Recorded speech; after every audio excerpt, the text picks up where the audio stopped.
So what do you think the future of Indian dining is here in the UK? Because we've had Indian food as part of, as I said, it's become so part of the culture that there are dishes that are now more British than they are Correct. Indian, made of Indian ingredients using Indian techniques.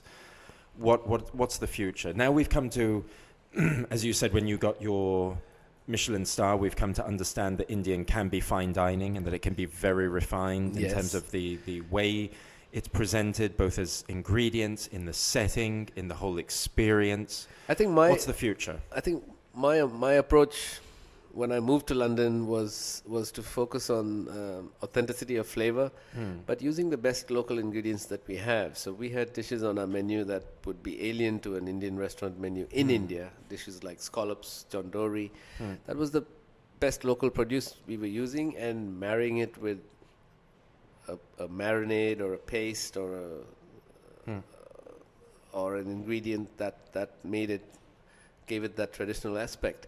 I think what I would like to see as the future of Indian food in this country, and by saying that I mean I consider London to be at the very forefront of where Indian cuisine is headed, and long may that continue. But where I would like it to head is to bridge that gap between that ancient knowledge that we had of the curative properties of our food with this whole access to fantastic ingredients that we have in London, and almost be the kind of medium that is able to promote food as a means of well-being, lifestyle. That's what I would really like to see. I think almost going back in time to the time of what is the very core that we can take out of the science of Ayurveda, apply that to what we do today, and to all the technology available to us. Can we be in a position where Indian becomes the healthy go-to healthy food, the medicinal food, which I think for me would be the biggest success, because the one perception I've had to battle in the UK from day one was largely negative perceptions associated with this great cuisine that was much enjoyed, but they would largely say, "Oh, it's too strong for lunch. I can't have Indian for lunch. I can't. It's too heavy. I might fall asleep in the afternoon. I have an important meeting. I can't do Indian for lunch."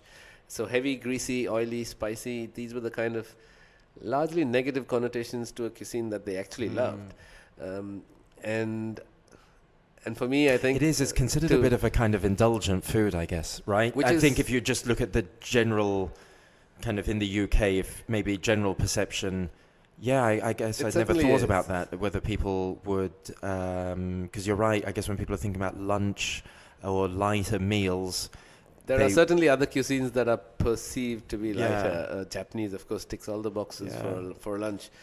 But I think for me, as a chef, the challenge was to take on those perceptions and turn them around. How could a land that invented Ayurveda and yoga be associated with all negative connotations in its food? Whereas historically, the cuisine of our land was based on its medicinal properties, eating local, eating seasonal, all the buzzwords of today. Who would have thought yoga and Ayurveda are going to be so fashionable now? And yet this is ancient knowledge. We are talking 6,000 BC, I think. That's an insane time. That qualifies as being ancient. Yes. So certainly to see those negative perceptions turned around on their head. And do you think that's happening? I think that's happening, is it not? I think for sure. The very fact that you have a turmeric latte in Starbucks today is a step in the right direction for me, certainly. In the terms of it being very mainstream, that's interesting. And also the shift from a generic curry house across the length and the breadth of the country, all their menus would be exactly the same. We've been moving now towards digging a little deeper under the water of that iceberg that you can see as Indian cuisine, and going into a better understanding of regional cuisines, appreciating the subtle differences in how spices are used across the different regions of India,